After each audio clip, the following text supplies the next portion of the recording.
Hi, Senator Lincoln Fillmore, coming to you today from the first floor of the Capitol at what might be called Utah's Mini History Museum.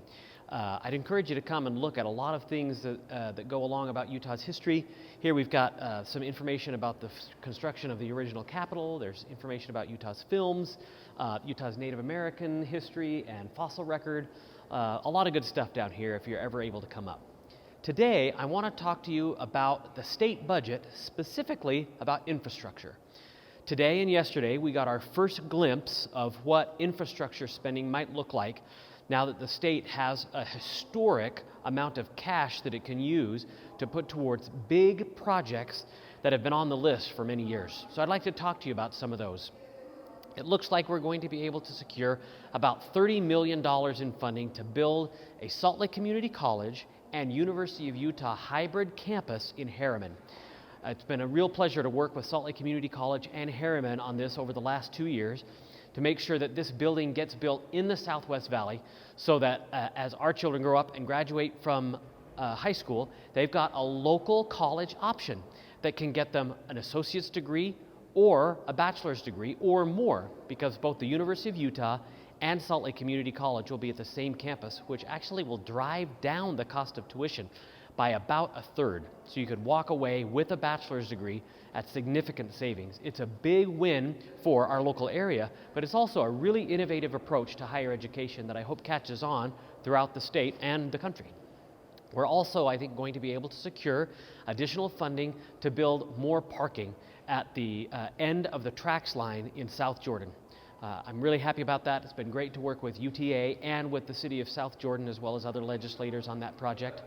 We've also been working for many weeks on local road funds. Salt Lake County issues an additional sales tax to be used for local roads in cities in the unincorporated county. And for a long time, the southwest part of the valley has gotten short shrift on those funds.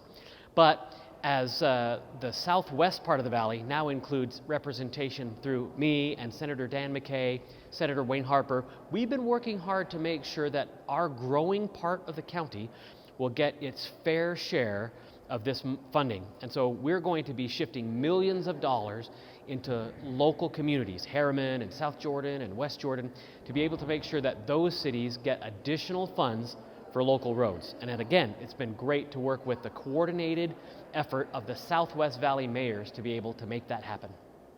And finally, I want to talk to you about a big bill, a really big transportation infrastructure bill that was just released yesterday. It's House Bill 433 by Mike Schultz, and it includes funding for about $800 million in cash spending on roads and transit projects, and about $1.5 billion in additional funding through a state-issued bond that would call on already set-aside money. So this wouldn't raise taxes to do as the bill is currently done. But the exciting thing for our area is that this funding package would include interchanges on Bangerter Highway at 2700 West, at 9800 South, and at every intersection from 4700 South all the way up to California Avenue in Salt Lake City, so that Bangerter Highway would become almost entirely a freeway. Currently not funded on that list is the interchange at 134th South. That doesn't make much sense to me, so I'm going to try to work hard to include that either on the cash list or the bond list. There's also a project to extend the Bacchus Highway, it's about 80th West, down south, and connect that with a combination of other funding to 126th South.